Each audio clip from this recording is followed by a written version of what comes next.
The vast majority of piston aircraft use a pulling propeller layout. Pushers are far less common. But the most exotic configuration of all is the so-called push-pull design, with propellers mounted both in the nose and at the tail. Today's subject is exactly such a machine, the unique Dutch fighter Fokker D-23. Only a single prototype was ever built. The key feature to start with is its power plant. It consists of two 12-cylinder engines producing a combined 1,000 horsepower.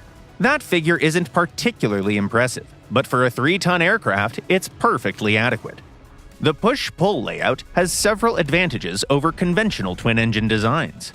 For instance, the Fokker's fuselage creates less frontal drag, which helps its overall flight performance. However, just like in real life, the main drawback is cooling the rear engine.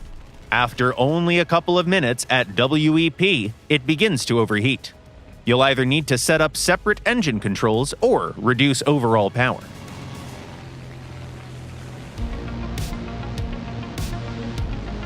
The Fokker isn't a fast aircraft by any stretch.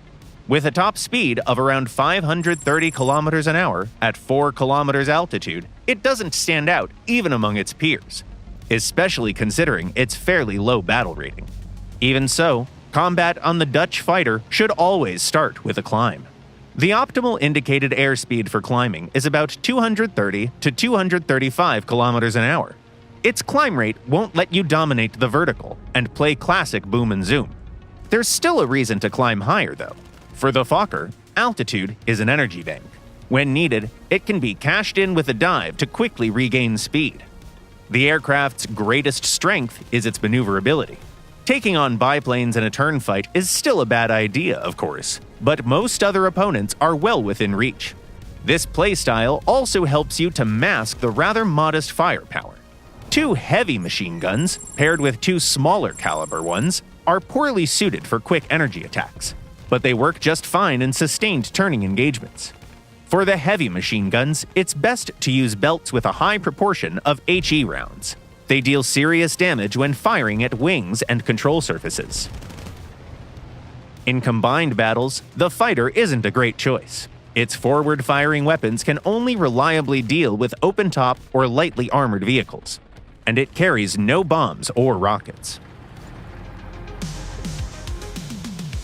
The Fokker D-23 is a perfect example of a truly unusual aircraft that defies expectations. Its design looks fast and aggressive, but it doesn't set speed records. Instead, it can almost pivot in place. And while it never had a future as a mass-produced fighter in real life, War Thunder gives machines like this a second chance.